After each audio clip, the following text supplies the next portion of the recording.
আমরা মূলত দেখতে এসেছিলাম দেশে বিদ্যমান হাম পরিস্থিতিতে এই শিশু হাসপাতালটির অবস্থা, কারণ জানেন যে এটা বাংলাদেশের একমাত্র স্পেশালাইজড শিশু হাসপাতাল।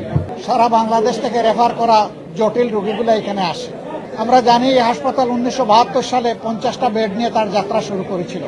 এখন এই হাসপাতালে বেড সংখ্যা হচ্ছে 700, কিন্তু সারা দেশ থেকে রোগী এখানে রেফার হয়ে আসার কারণে এবং জটিল রোগীগুলো আসার কারণে বিপুল সংখ্যক রোগী তারা ফেরত যান। এখানে তাদেরকে ভর্তি করে চিকিৎসা দেওয়া সম্ভব হয় না, তাদের সেই ক্যাপাসিটি বা অ্যাকোমোডেশন নেই। আউটডোরে বিপুল সংখ্যক রোগী তারা এখান থেকে চিকিৎসা নেন।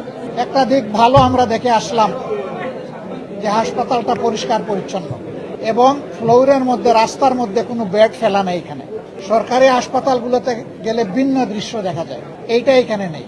আমরা আলাপ আলোচনায় যেটা বুঝতে পারলাম যে এটি একটি স্পর্শকাতর ডেডিকেটেড হসপিটাল, যেখানে নিউবর্ন বেবি থেকে শুরু করে শিশুরাই এখানে ভর্তি হয়। কোনো পরিণত বয়সের লোক এখানে আসেন না, তাদের জন্য আলাদা হসপিটাল। এই অবস্থায় এখানে জটিল রোগী যারা আসে তাদের জন্য পিআইসিইউ আছে, পেডিয়াট্রিক আইসিইউ, এনআইসিইউ, আরও 4টা ডিসিপ্লিনের এইরকম আইসিইউ আছে। কিন্তু তাদের যখন এমআরআই কিংবা সিটি স্ক্যানের দরকার হয় তখন এইখানে তার কোনো সুবিধা নেই, তাদেরকে বাইরের হসপিটালে পাঠাতে হয়।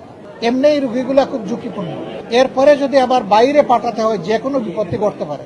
অনেক সময় রোগীর ঝুঁকি বিবেচনায় পাঠানো সম্ভব হয় না, ফলে এই যে একান্ত প্রয়োজনীয় জিনিসটাও তারা এখানে পাচ্ছে না।